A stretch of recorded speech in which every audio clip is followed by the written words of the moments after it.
Qu'elle divertisse, fasse rêver, réfléchir, interpelle, la culture au cœur de ces rencontres initiées par la région Grand Est dans le cadre de son nouveau pacte ruralité.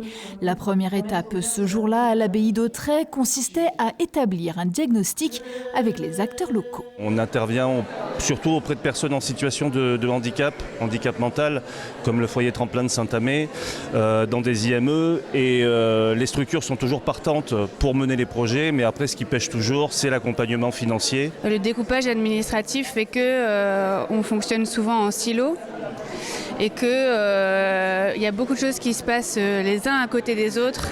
Et la transversalité est souvent bien difficile à mettre en place. La principale difficulté, c'est déjà un petit peu permettre ce que permet cette journée. Ça veut dire vraiment la connaissance des acteurs.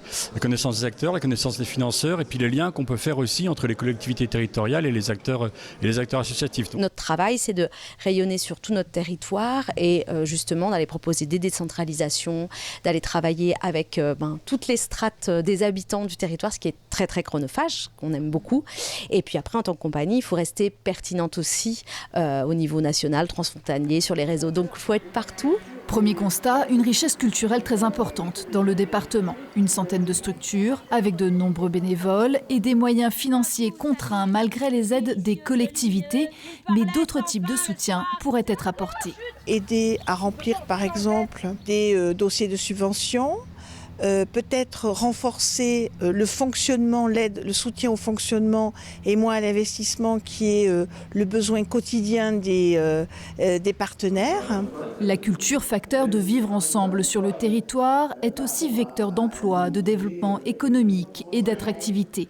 La région investit plusieurs millions d'euros par an. À chaque commission thématique de la culture, j'ai pratiquement 40% de mon budget qui est consacré à la ruralité d'une part. Et puis d'autre part, la ruralité n'est pas oubliée. N'a-t-on pas fait dès 2016 la mise en place de la fibre qui est aussi un moyen de faciliter l'accès à la culture. Les rencontres culture et ruralité se déclinent dans chaque département de la région Grand Est. Une synthèse sera faite à l'automne, suivie d'un travail pour améliorer l'efficience des politiques publiques.